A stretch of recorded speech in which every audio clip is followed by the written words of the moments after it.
Tea கடை kitchen சொந்தங்களுக்கு வணக்கம். இன்றைக்கி ஒரு ஈஸியான ஸ்வீட் எப்படி செய்யலான்னு தான் பார்க்க போகிறோம். இன்றைக்கி என்ன ஸ்வீட் பார்க்க போகிறோம் அப்படின்னா, குட்டி ஜாங்கிரி, அதாவது மினி ஜாங்கிரி. நம்ம ஸ்வீட் கடைகளில் மட்டுமே எப்பயுமே தேடி போய் வாங்குவோம். அந்த மினி ஜாங்கிரியை வீட்டில் எப்படி ஈஸியாக போடலாம் அப்படிங்கிறது தான் இன்றைக்கி வீடியோ. கம்மியான பொருட்களை வச்சு கொஞ்ச நேரத்துலேயே சட்டுன்னு செஞ்சிடலாம். இந்த மாதிரி நீங்கள் ஒரு தடவை ரெடி பண்ணிங்கன்னா ஒரு வாரத்துக்கு வச்சு சாப்பிட்லாம். அந்தளவுக்கு நிறைய ஸ்வீட் உங்கள் வீட்டில் நிறைஞ்சிரும். இப்போ இந்த மினி ஜாங்கிரி செய்கிறதுக்கான வேலைகளை நம்ம ஆரம்பிப்போம்.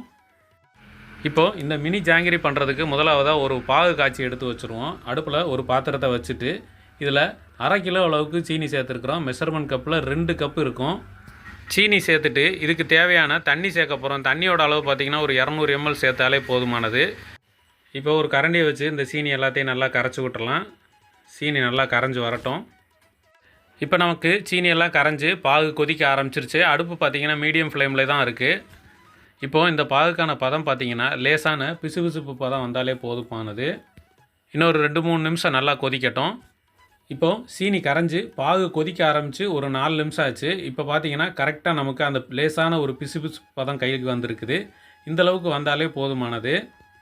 இப்போது ஒரு 1/4 டீஸ்பூன் அளவுக்கு மட்டும் ஏலக்காய் தூளை சேர்த்துட்டு ஸ்டவ்வை ஆஃப் பண்ணிடலாம். ஆஃப் பண்ணிவிட்டு இது எல்லாத்தையும் நல்லா கலந்து விட்டுருவோம்.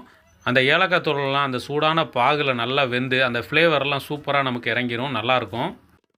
இன்றைக்கி இந்த ஜாங்கிரி போடுறதுக்கு பார்த்திங்கன்னா நம்ம ஒரு 50 கிராம் உளுந்தை மட்டும் எடுத்து ஊற வச்சுருக்கணும். ஒரு 1 மணி நேரம் நல்லா ஊறி இருக்குது. 50 கிராமில் எப்படிங்க போடலாம் அப்படின்னு நீங்கள் யோசிக்கலாம். ஆனால் 50 கிராமே நமக்கு போதுமானது தான். இப்போ நம்ம ஊற வச்ச உளுந்தை கிரைண்டரில் ஆட்ட போகிறோம். இன்றைக்கி 50 கிராமாக இருந்தாலும் இந்த கிரைண்டரில் நம்ம கொஞ்சம் எக்ஸ்ட்ரா தண்ணி வச்சு தான் ஆட்ட போகிறோம். ஒருவேளை நீங்கள் மிக்சியில் போட்டு எடுக்கிற மாதிரி பிளான் பண்ணிங்க அப்படின்னா உளுந்தம்பருப்பு ஒரு 100 கிராமாக போட்டுக்கோங்க. ஏன்னா நம்ம கிரைண்டரில் ஆட்டும்போது நல்லா பொங்க வச்சு ஆட்டிடலாம். ஆனால் மிக்சியில் போடும்போது அந்தளவுக்கு பொங்கி வராது. இப்போ உளுந்தை கிரைண்டரில் சேர்த்துட்டு தேவையான அளவு கொஞ்சம் கொஞ்சமாக தண்ணி சேர்த்துக்கலாம். இந்த உளுந்தை நல்லா நம்ம பொங்க ஆட்ட போகிறோம். அதே மாதிரி இந்த உளுந்து ஆட்டுறதுக்கு கூலிங்கான தண்ணி, கூல் வாட்டர் தான் சேர்த்துருக்குறோம். எப்படின்னா நம்ம உளுந்து ஊற வச்ச தண்ணியோடு சேர்த்து அப்படியே அந்த பாத்திரத்தை ஃப்ரிட்ஜில் வச்சுட்டோம் அப்படின்னா நமக்கு அந்த தண்ணியுமே கூலிங் ஆயிரும். நமக்கு கிரைண்டரில் ஓட்டும் போது அந்த தண்ணியவே நம்ம யூஸ் பண்ணிக்கலாம். இப்போ உளுந்து கிட்டத்தட்ட 15 நிமிஷம் ஓடிடுச்சு. மாவு பார்த்திங்கன்னா நல்லா நமக்கு பொங்கி வந்திருக்குது. மாவோட பக்குவம் பார்த்திங்கன்னா இந்தளவுக்கு கொஞ்சம் லூஸாக இருக்கணும். நம்ம கம்மியான உளுந்துங்கிறதுனால ஒரு 1/4 மணி நேரத்திலே நமக்கு வந்து நல்லா அரைப்பட்டு வந்துருச்சு. உளுந்து மாவை கையில் எடுத்து பார்க்கும்போது இந்தளவுக்கு நல்லா அரைப்பட்டுருக்கணும், குருணை இந்த மாதிரி இல்லாமல். இப்போ உளுந்து இந்தளவுக்கு அரைப்பட்டு வந்தோடனே இதுக்கு தேவையான கலர் நம்ம இந்த இடத்துல சேர்த்துடலாம். ஏன்னா ஜாங்கிரிக்குன்னே ஒரு யூனிவர்சல் கலர் இருக்குது. அதனால் கலர் இருந்தால் தான் பிள்ளைங்கள்லாம் சாப்பிடுவாங்க. இப்போ இதில் வந்து பார்த்திங்கன்னா மஞ்சள் ஒரு 1/4 டீஸ்பூன், அதே மாதிரி ரெட்டு வந்து ஒரு 1/4 டீஸ்பூன், ரெண்டையும் கலந்து போடும்போது நமக்கு ஒரு ஆரஞ்சு கலர் கிடைக்கும்.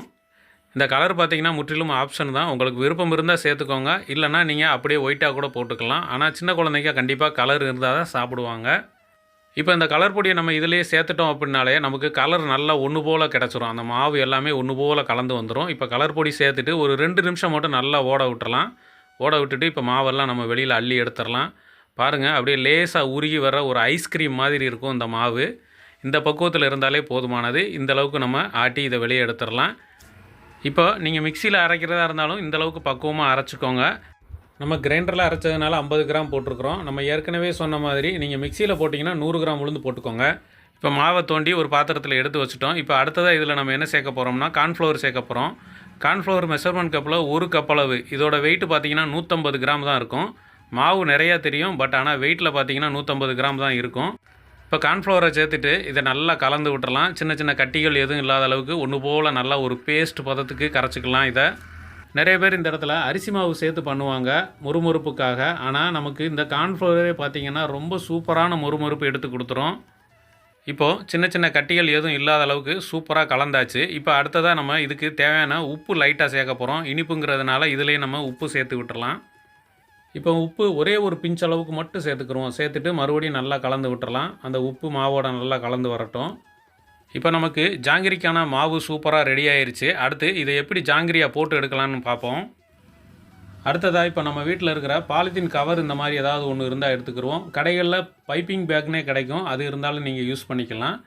இப்போ நம்ம சாதாரணமாக நம்ம வீட்டில் இருக்கிற கவரை தான் யூஸ் பண்ணியிருக்கிறோம். இப்போ அந்த மாதிரி ஒரு கவர் எடுத்துகிட்டு கீழே நல்லா உயரமான ஒரு டம்ளர் இல்லைனா ஒரு கிண்ணம் அந்த மாதிரி இதில் வச்சுட்டு மேலே மட்டும் நல்லா ஓப்பன் பண்ணிடலாம். ஓப்பன் பண்ணிவிட்டு இதில் வந்து நம்ம மாவை கொஞ்சம் கொஞ்சமாக சேர்த்துக்கிடுவோம். நம்ம ரெடி பண்ணி வச்சுருக்கிற மாவுலேருந்து ஒரு 3 கரண்டி உள்ளே வச்சாலே போதும், கவருக்கு தகுந்த மாதிரி. இன்னொரு முக்கியமான விஷயம், மாவோட திக்னஸ் பார்த்தீங்கன்னா, நம்ம கரண்டியில் எடுக்கும்போது இந்த அளவுக்கு இருக்கணும். ஒருவேளை உங்களுக்கு முன்ன பின்ன இருக்குன்னா, நீங்கள் கார்ன்ஃப்ளவர் மாவை அதுக்கு தகுந்த மாதிரி அட்ஜஸ்ட் பண்ணி சேர்த்துக்கலாம். ஒன்றும் தவறு இல்ல. ஏன்னா, மாவு ரொம்ப லூஸா இருந்ததுன்னா, நமக்கு ஜாங்கிரி பார்த்தீங்கன்னா, சப்ப சப்பையா ஆயிரும். முழுசா உப்பி வராது. அதுக்காக தான். இப்போ தேவையான அளவு மாவு ஃபுல் பண்ணியாச்சு. இதை அப்படியே மேலே இருக்கிறத கூட்டி பிடிச்சிக்கலாம். இப்போ அடுத்ததா இந்த மாவு வெளியில் வர அளவுக்கு இந்த நுனியில் மட்டும் லேசாக மட்டும் கட் பண்ணி விட்டுறலாம். ரொம்ப பெருசாக போட்டுற வேண்டாம். இப்போ நமக்கு எல்லாமே ரெடி ஆயிருச்சு. அடுத்ததாக ஜாங்கிரி போட ஆரம்பிச்சிருவோம். இப்போ இந்த ஜாங்கிரி போடுறதுக்கான பாத்திரம் பார்த்தீங்கன்னா, அடிப்பக்கம் நல்லா தட்டையாக இருக்கணும், ஃப்ளாட்டாக இருக்கணும். அப்போ தான் நமக்கு வந்து ஜாங்கிரி ஒன்று போல் மேலே நின்று வேகிறதுக்கு சரியாக இருக்கும். நாங்கள் இப்போ சின்னதாக இந்த பேனை வச்சுட்டு அதில் கொஞ்சமாக எண்ணெய் சேர்த்தாலே போதும். அதை ஜாங்கிரி முங்குற அளவுக்கு இருந்தாலே போதும். எண்ணெயெல்லாம் ரொம்ப தேவைப்படாது.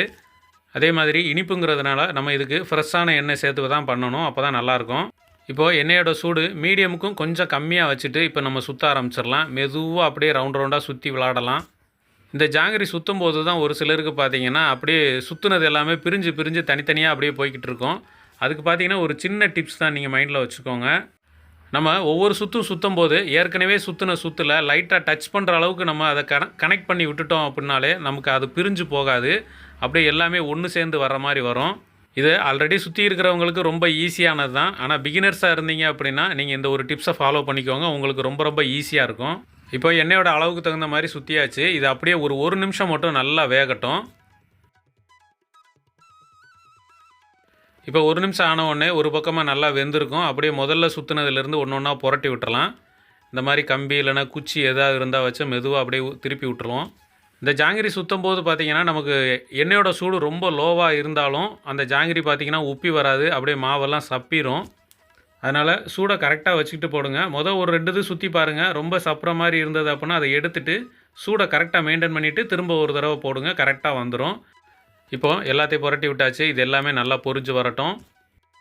இப்போ ஜாங்கிரியை புரட்டி விட்டு நமக்கு ஒரு நிமிஷம் மொத்தத்தில் இங்கிட்ட ஒரு நிமிஷம் அங்கிட்ட ஒரு நிமிஷம் 2 நிமிஷம் தான். எல்லாத்தையுமே அரிச்சு எடுத்துடலாம். நமக்கு சூப்பராக ரெடி ஆயிடுச்சு. இந்த ஜாங்கிரி கையில் எடுத்து பார்க்கும்போது நல்லா மொறுன்னு இருக்கும். ஏன்னா நம்ம முழுவதும் கார்ன்ஃப்ளவர் சேர்த்துருக்கறனால அந்த மொறுமொறுப்பு கண்டிப்பாக இருக்கும். அந்த மொறுமொறுப்பு எடுத்து நம்ம பாகில் முக்கி எடுத்ததுக்கப்புறம் பார்த்திங்கன்னா அப்படியே சாஃப்டாக ஆயிரும், பூ மாதிரி ஆயிரும். இப்போ முதல் ரவுண்டு போட்ட எல்லாத்தையுமே அரிச்சு வெளியில் எடுத்துருவோம். இப்போ அரிச்செடுத்த எல்லாத்தையுமே ஏற்கனவே பாகு நம்ம வச்சுருக்குறோம். பாகு பார்த்திங்கன்னா லேசான வெதுவெதுப்பில் இருக்குது. இப்போ நம்ம பொரிச்செடுத்ததும் நல்லா சூடாக தான் இருக்குது. இதை அப்படியே உள்ளே போட்டு மெதுவாக அப்படியே அமர்த்தி விட்டுறலாம். நல்லா பாகிலே ஊறட்டும்.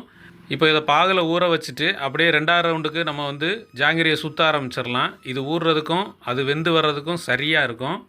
இப்போது நம்ம 2வது ரவுண்டு ஜாங்கிரியவும் எண்ணெயில் சுற்ற ஆரம்பிச்சிடலாம். அது சுற்றி முடிச்சுட்டு வரும்போது நமக்கு முதல் ரவுண்டு பொரித்து பாகில் போட்டது நல்லா ஊறி இருக்கும். இப்போ ஜாங்கிரி பார்த்திங்கன்னா அந்த பாகு எல்லாத்தையும் நல்லா குடிச்சிட்டு கண்ணாடியாக தெரியும். இப்போது எல்லா ஜாங்கிரியுமே அரித்து வெளியில் எடுத்துருவோம்.